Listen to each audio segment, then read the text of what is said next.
This recording is being made on April 15th for the Nebraska Vietnam Veterans Memorial Education Committee. Today we are interviewing Gene Page. Glen. Glen Page. Okay, go ahead, Glen. Did you have questions you wanted me to start with, or? You just start how you would like.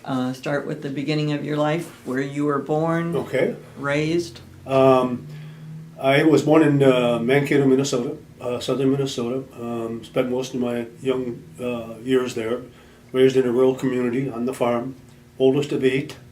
My father was a wounded veteran, World War II, was in the second wave at Normandy.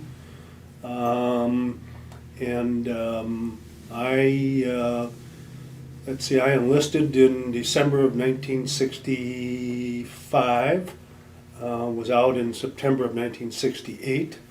I did work on construction before I volunteered. I was an RA. Took my basic training at Fort Leonard Wood, Missouri, in terrible months, January, February, very cold, wet, rainy. Went there from Minneapolis by train, which was a nice little tour.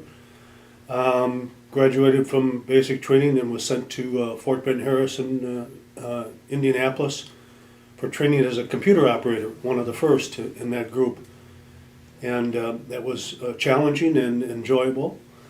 Graduated from there and had orders for Munich, Germany, which was fantastic. So I was sent overseas to Munich, and my first assignment was to the base post office in Munich. But before I had a chance to serve any duty at the base post office, the sergeant major welcomed me aboard and advised that they were looking for more bodies, more manpower in their finance department. So I was assigned to the 105th Finance Unit in Munich, and had a delightful, I'm not sure, 18 months or so, maybe 20 months.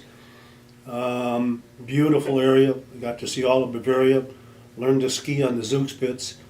The unit was very enjoyable. We had sort of a laissez-faire, if you will, attitude. Everybody could kind of come and go as they wanted, provided they were back at work at 8 o'clock on Monday morning at their duty station. I actually bought a car and would go to Lake de Garda, northern Italy, saw Berchtesgaden, went to Austria, went to England, went to Berlin, went to the Checkpoint Charlie at a time when cameras were sort of verboten, and I have several pictures of myself, with Russian soldiers, because we went to the Russian Memorial. So it was kind of a unique experience. The Russian soldiers had pictures of me, and I had pictures of the Russian soldiers, and stayed at my unit, and as I say, enjoyed it very much. And what transpired was we started to see a number of people that were coming to be assigned to our unit that were coming from Vietnam. These people had more than 90 days left to serve, so they had to be sent someplace to serve. So we were getting an influx of quite a number of people. And with that, things changed in our unit. We had more and more rules to abide by. We had to abide by roll call. We were out policing up cigarette butts, we slowly but surely sort of turned to real military life, if you will. And that had its negative impact on a bunch of us, because we had pretty much did as we wanted. So one night, several friends of mine and I sat down, and we were talking about how the unit has changed, and we all realized that the stories that we were hearing from the Vietnam veterans that were coming back were quite different from the stories we were reading in the Stars and Stripes. And all of us, the five of us, had fathers that had served in World War II. And we pretty much decided that evening that we needed to, there was a war going on, and we needed to participate in some way, manner, shape, or form. I don't think it was for any other reason for my sake, except that, and my father never did tell me much about his service. I know that it was pretty brutal, but I wanted to experience. I thought if I was alive during this period of time, and the other gentleman I think felt the same way, we wanted to see what it was real about, what it was really about, experience it for ourselves. So, and this part of it is probably deserves an asterisk, because anybody that's in the service that's listening to this or seeing this will think the five of us were crazy, but we all volunteered the following day on a 1049 to go to Vietnam from Munich, Germany. I don't have any regrets about it, except that I haven't been back to Munich. Well, I actually have been back to Munich once since then. But went to 30-day leave, and I had orders for the 10th Finance Section in downtown Saigon. So, completing my 30-day leave, I packed an extra suitcase full of civilian clothes and went to San Francisco. I'm actually not sure where I went to pick up the flight, but landed in Benoit and was immediately assigned to one of the worst details you could probably have. I was burning, what would I call it, burning leftovers from people that were relieving themselves. We had poured kerosene in and big fires, whatever. So I was there for a couple of days. I was an E4 at the time, and we were called out one morning. I think there was 19 or 20 of us, and the first sergeant said, if I call your name, you get on that deuce and a half over there, and otherwise just stand in line. Well, they called a bunch of names, and people got on the deuce and a half. The deuce and a half left, and I asked him what that was about. And he said, those people are going stationed in Saigon. And so I reached in my pocket and I pulled out my orders for the 10th Finance Section, which is downtown Saigon, and he politely grabbed them, rolled them up in a ball, and threw them away and said, get on that plane. So there was there were, I think, 7 or 8 of us on that plane, and I had no idea. I didn't have any orders, any idea where we were going. And the plane made, excuse me, 6 or 7 stops. I was the last one to get off. We landed someplace. The trap door dropped down, and they kicked off my baggage, turned around and left, and I was turning around, and I was on someplace, I wouldn't call it total jungle, but I had no idea where I was. Thank you. I noticed that there was a field phone on a tree nearby, so I dialed the field phone and got someone from the first cav. I told him who I was and how I got there, and he politely said, we don't have any record of you, any orders or anything, so he said, just stay put, someone will pick you up. So I must have sat there for probably an hour or so when a Jeep pulled up and took me to a place called the 359th Petroleum Convoy. And when I dismounted the Jeep, I thought, this Petroleum Convoy orders are for the Finance Section. The executive officer came in and said, you're going to be with us until we get your assignment to go elsewhere. So I was there one night, and the next day they assigned me to the gun jeep in the middle of a petroleum convoy that used to run between Ankei and the Central Highlands in Pleiku. And it was a convoy consisting of probably 80 trucks loaded with diesel, fuel, kerosene, jet fuel, JP4, and gasoline. And the executive officer and myself and the driver, I was manning an M60 machine gun, which I had only fired before at the firing range on basic training. They gave me a quick 5-minute to-do on how to operate it, and then I sat basically on top of the radio, and we were stationed in the middle of the convoy, and we headed out. Wasn't too eventful because I really knew not much about where we were going other than Pleiku was 30 or 40 miles further inland. And On the way up there, I was listening to the radio communications, and all of a sudden we had vehicles passing us on the right and vehicles passing us on the left, and the dust was flying, and I really couldn't figure out what was going on.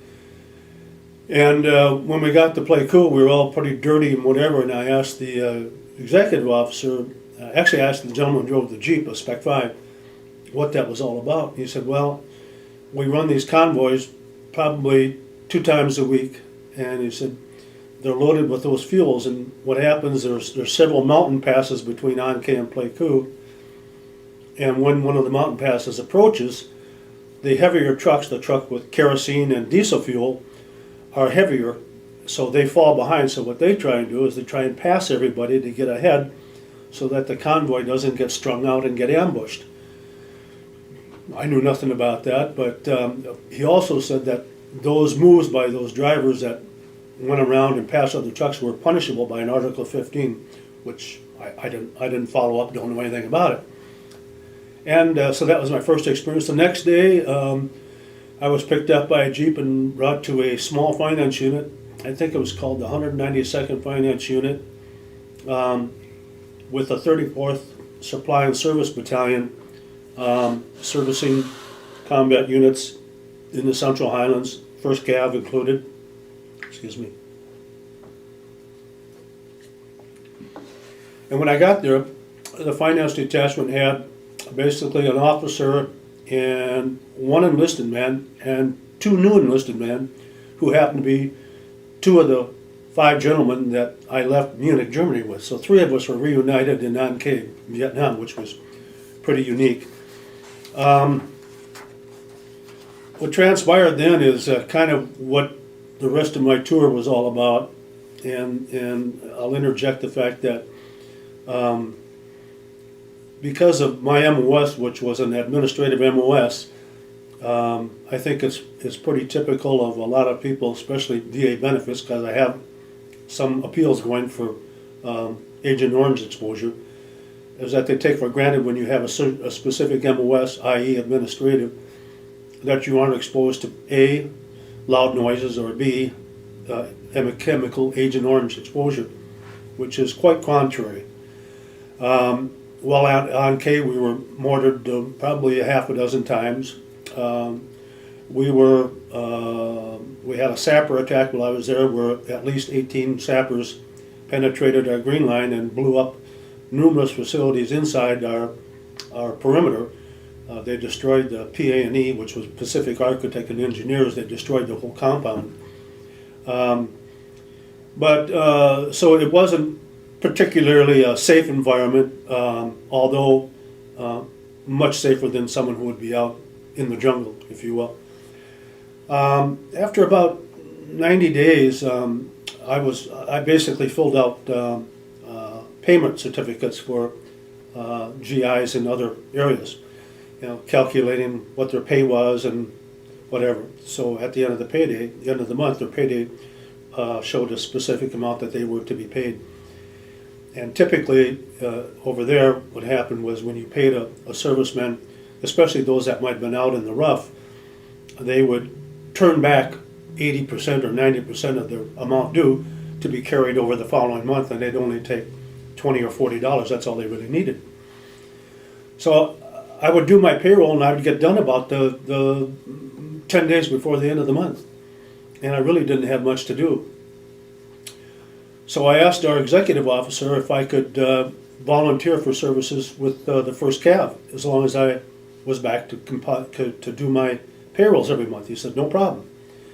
So I went over the 1st Cav and went to 227th and 229th Aviation. I walked over there and tried to introduce myself, quite busy.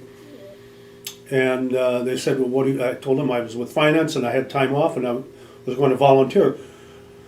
Well, the 227th, 229th Aviation, they flew UH-1Ds that carried soldiers into combat, or a variety of other things. So before I could actually get my name out, he said, get on that plane over, get on that helicopter over there. So I walked over there. They didn't even take my name or anything. And the crew chief introduced himself and, again, threw me in the gunner seat and asked me if I knew how to run an M60, and I said yes. And that was how it started out. I flew probably 12 or 13 combat assaults with the 229th Aviation. The unfortunate thing for me is I never got credit for those because none of the daily reports reflected my name. I just was there, then I was gone and back and through it. But it was a unique experience that I count as very valuable.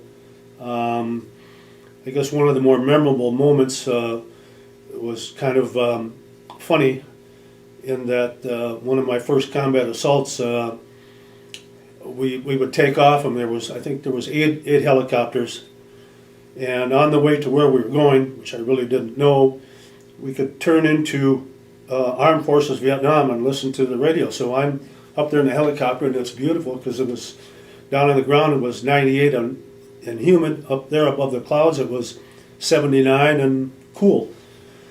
And what made it more cool is I'm listening to the Rolling Stones on Armed Forces Vietnam. And listen to the Stones and the music, and pretty soon the pilot came on and said, okay, switch to the frequency that we need to be for this combat mission. And I'm listening to what's going on, and we're all flying into this landing zone, and it's starting to get pretty active, and there's rocket-borne helicopters next to us that are firing rockets into the LZ and blowing up everything around it. And we're supposed to spray covering fire. So I'm starting to fire my M60, and I happen to look at the helicopter next to me, and the crew chief in the helicopter was waving his arms at me, waving his arms at me, and I thought, wow, what's going on? Well, I looked down, and the ammo box between my legs that holds the M60 rounds requires a little piece of wire so that when you're flying, the wind gust doesn't take the belt out of the ammo box. Well, I had undone the wire, and when I looked out, the belt of my ammunition was waving like a giant snake alongside the helicopter. And when I looked out like that, I could see that it was not very far from the tail rotor, which would have been disastrous. So I just grabbed the belt, and I broke it and let the ammunition fall to the ground and fired the rest of my rounds. And then I grabbed my M16, and I was spraying the area, and I'm seeing all this stuff flying in the air, and I'm thinking it's shrapnel. And I sort of stopped for a split second, as I recall, and this piece it came at me and boom, hit me right in my face. And I know that I froze for a minute, thinking that I must have been hit, and the pain is going to follow shortly. Well, it didn't, and I finally got myself to put my hand up there, and it was wet and cold, and I thought, look, pulled it down. It was a piece of bark from the palm trees that the rockets had hit, and the rotor washer was cycling everything up in the air, so all that stuff was just basically palm bark flying around. So we landed, and a scary moment was, the infantrymen are jumping off the helicopter to where they're supposed to go, and I'm trying to cover fire, and they're on a little berm, and they're running right by where so I'm kind of trying to avoid our own soldiers. That was a very discomforting moment during the whole deal, but that was my first experience. That was probably enough. I should have quit at the time, but there were some other flights that were very memorable. I flew with two high-ranking officers one day. One of them was the commanding officer of the F-4 wing in Da Nang, and he was basically talking to two of his pilots that were on a bombing run, and we were hovering over this area where the NVA were. The pilots of the F-4s, you could hear talking to the commanding officer, and they were telling them that they're breaking through at a certain amount and I'm sitting there in the cloudy skies, and all of a sudden an F-4 goes flying by, closer than I've ever been to a jet in flight.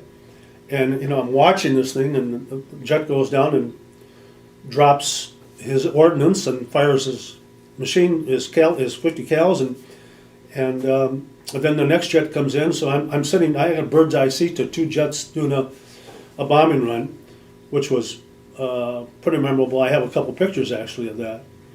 But that's what part of the experience. One of the things unique about, I think, my experience over there is I basically kind of did what I wanted to do, regardless of what I was assigned to. So I was with that duty as volunteering for a gunner with the first cab was moving out to go to a new base in Camp Eagle up by Quang Tree. And the support unit, 34th SNS, was obviously going to go with them. So I asked our officer if I could go with the cab, and he said, go ahead. So basically I just jumped aboard with the 34th SNS, went down to Quinyan. We jumped on an LST, and they took us up to Da Nang. That was that trip was one that gained me respect for people in the Navy, because it was a very rough voyage, and I was at the front of the ship, and everybody was sick. It was not a pleasant journey. But when I got there, I didn't have any orders again, because I had basically just jumped on board. But I knew of the first sergeant of this 34th SNS, and I ran into him right away, and I told him that I was here, and he said he didn't have any orders. And I said, well, I'm here. And he said, what do you want to do? I said, really? I said, I really don't want to do anything. He said, I've got I think I had 4 or 5 months left in country. I said, he said, well, let me see. I said, he basically told me, he said, what you can do for me is, I'm an E7 and I can't get promoted. I'd like to be in an E8 slot. And I said, well, I'm in admin. I knew some people in admin. I'll see what I could do. Long story short, I ran into a fellow that I knew from Germany that was over there who did whatever he had to do, but he got an E8 slot for this E7, who ultimately was promoted. And when that happened, I pretty much walked on water for him. So he ushered me to, I don't even know what unit it was, but he introduced me to the executive officer. We were in Da Nang, just off the beach. And I think the exact words of the executive officer is, I know your name, I know your rank. He said, you're not on our roster. Don't show up for roll call in the morning. Don't do this. Just hide. So, okay, so there's a bunker right behind here. He said, stay there and do what you need to do. But I had duty with the first sergeant. You know, every couple of days I would go down and do some admin work at 34th SNS. The one assignment I did have was I was assigned with an executive officer to deliver payroll, because what we were doing was some of the payroll we'd load on a helicopter, we'd fly to landing zones, and we'd pay the troops there.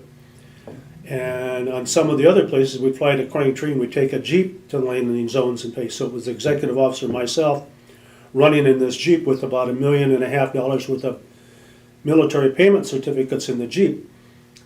And as I stated earlier, when you got to a place to pay the GIs, 90% of the money came back to you. So we'd go out with $1.2 million and come back with $1 million, which was pretty crazy, but that's just kind of the way it was.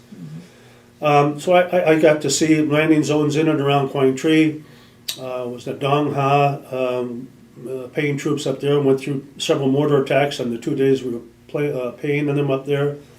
So I saw a lot of the country. I unfortunately saw my first KIA, American KIA, at one of the landing zones. We paid troopers, and we were paying the people from Graves Registration, and they brought in this this KIA, which was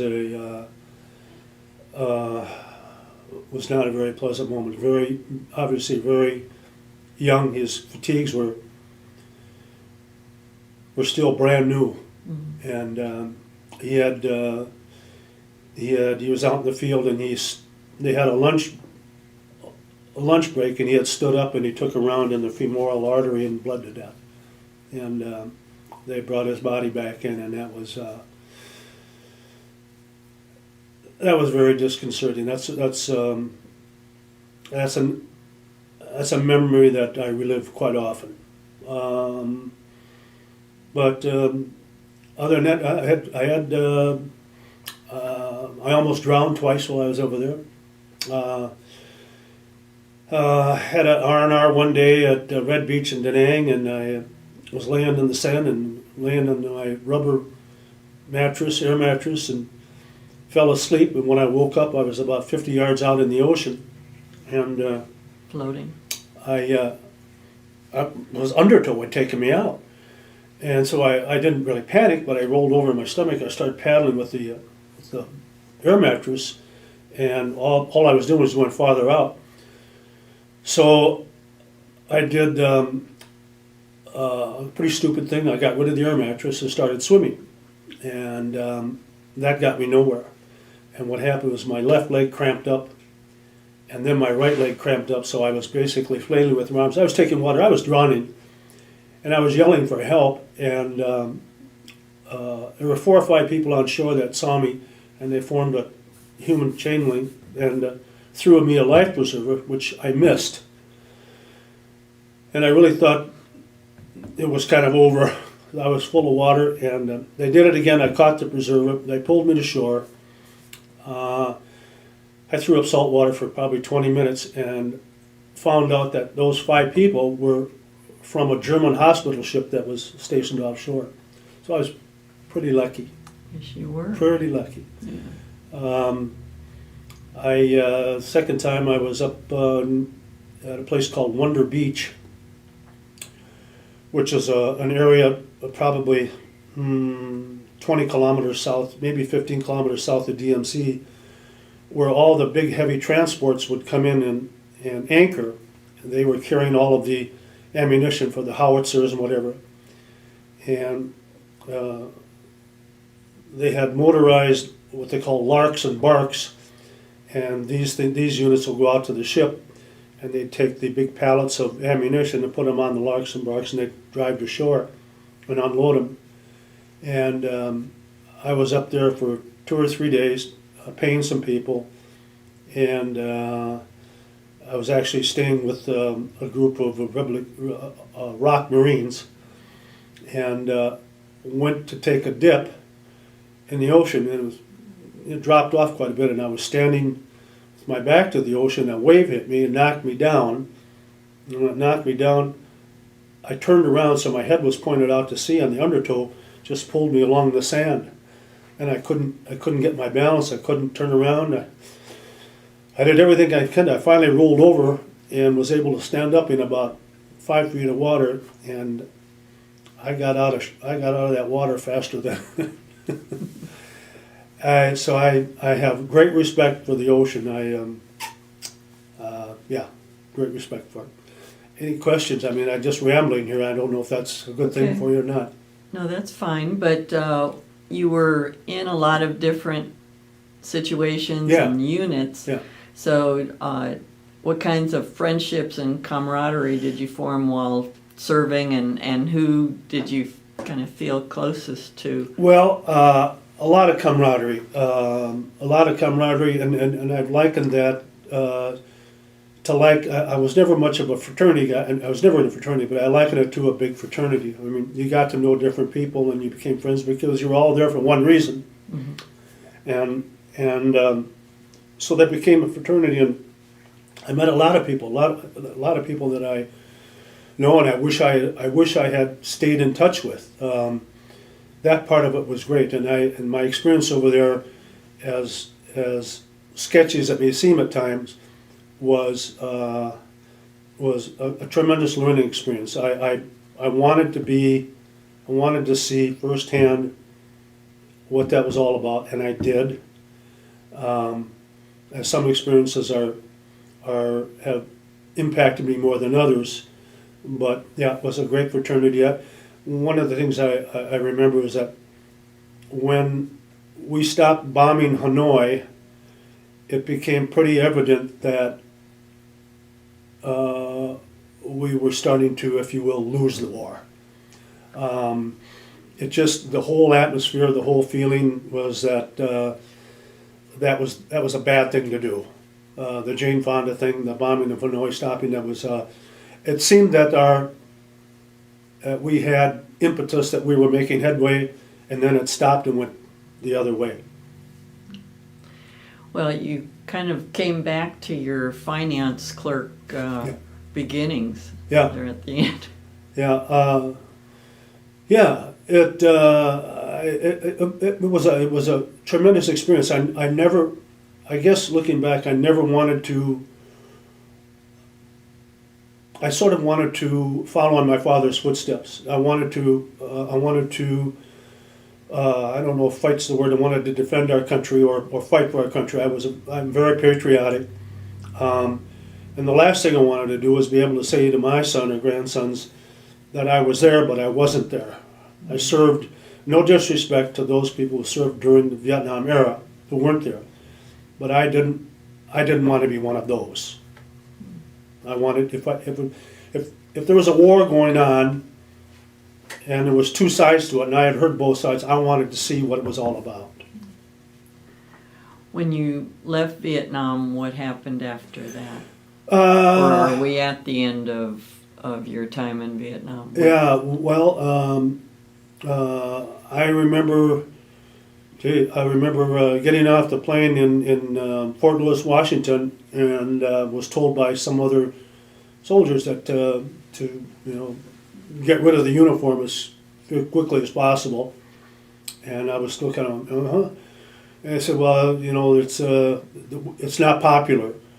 So I don't recall jumping into civilian clothes because of that, but I do know when I left Fort Lewis, a couple of stops between there and Minneapolis, I would say the few people that I saw were not friendly.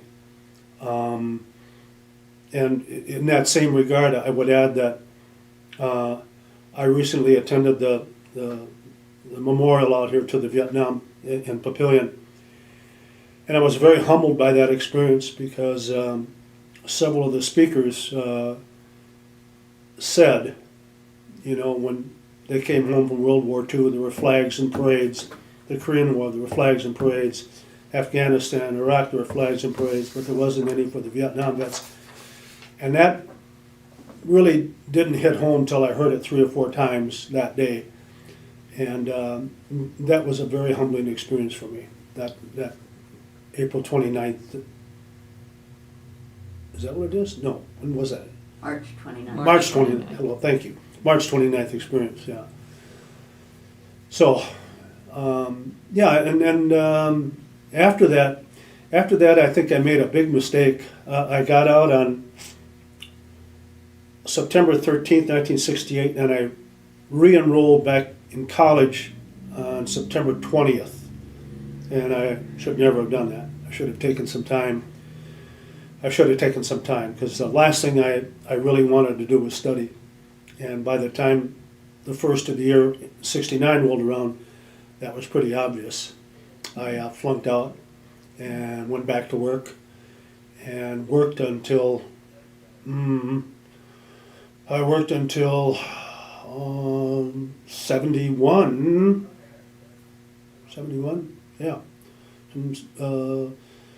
First part of 69 through 71, and then went back and finished up, and then it was easy. And then I wasn't afraid to. Where did you go to school? Mankato State, Minnesota State Mankato now. Mm-hmm. And that was a good experience because I felt I was no longer a student that had to take everything like it was cough syrup. Because if it was cough syrup and I didn't like it, then I was going to say, hey, I don't like this. And I remember I had a professor that gave an assignment to me, and I actually didn't do it. And I was in his office trying to challenge the grade I got, and he said something to me. I said, first off, I don't appreciate your comments, especially from a grad assistant. I said, I didn't like reading that, didn't think it was relevant. And he said, first off, I'm not a grad assistant, I'm a full professor. Well, my argument went right down the tubes. But To his credit, he gave me another assignment, which was to go to another town in southern Minnesota and start a voter registration drive in a town called Albert Lee, Minnesota. And a lot of experience there, and it was great. I ended up being pretty active in politics for probably 18 months and soured on that pretty quickly, though. That's was not an area that I enjoyed at all. How did the students treat you? Did they know that you were? Well, at that time, coming back, there was a lot of us that a lot of vets that were wearing their greens and wearing their hair long. I actually wore my hair pretty long and wore greens, and I joined the Vietnam Vets Against the War, and that was a pretty good sized unit and pretty vocal. I don't remember doing any marches, but we stayed together as a pretty cohesive unit during that period of time. So I guess looking back, that probably helped us merge with the rest of the student body, if you will.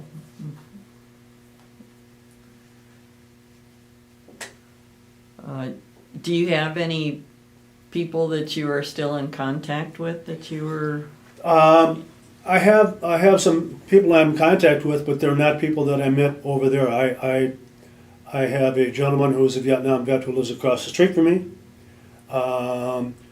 who I am deeply indebted to, because he was the one a couple of years ago that encouraged me to file for benefits, and I was awarded benefits. I'm 70% disabled, and it came through within 90 days. I went to see my veteran service officer at his urging, and started to tell these same stories to him, and he said, "You need to file."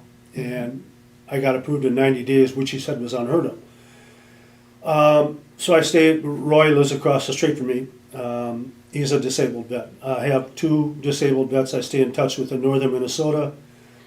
One is a twice wounded combat fellow that I lived with when I was working in northern Minnesota.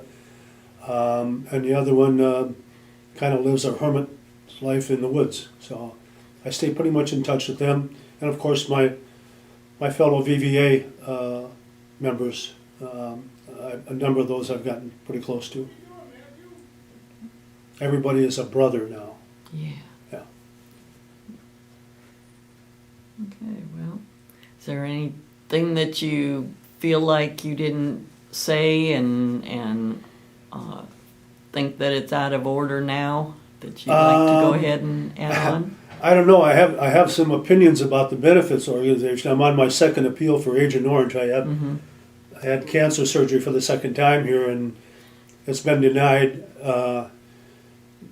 because it's not on the presumptive list, but it happens that it's a rare type of cancer, and one of the things that benefits denied is that they said that I can't prove that it started while I was in the service or within that year afterwards.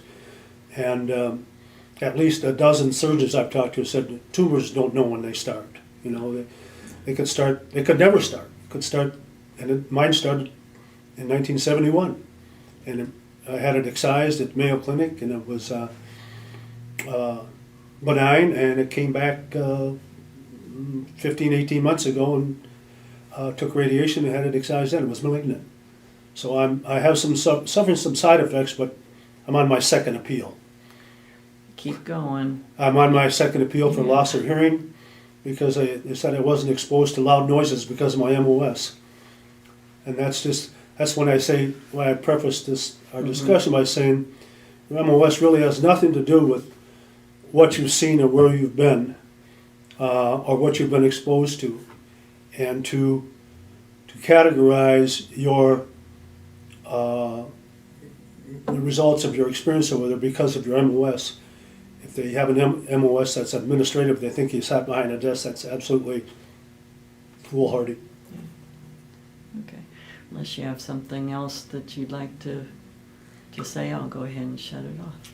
No. Have you ever spoken to your family about your Vietnam experience? I have. Well, I have to. I was divorced 5 or 6 years ago. I actually live with her again now. She knows my experiences, and she attests that I was a much different person afterwards, or after coming back, than going over. I have shared this with my son and some of my vet friends. I can't say it's really an open book. The more I talk about some of these things, the more I don't hesitate about talking about them. But for the longest time, my feeling about filing for disability was there were so many other brothers that served that saw heavy combat and were in the jungle or whatever, or suffered serious wounds that were more deserving. And that's why I procrastinated on filing for disability for so long, until this vet friend of mine said no. And my veteran service officer, I had two previous veteran service officers in Minnesota that said no way. And I found one here who said absolutely, and it happened. So I'm deeply indebted. Anything else? I hope that wasn't mishmash for you.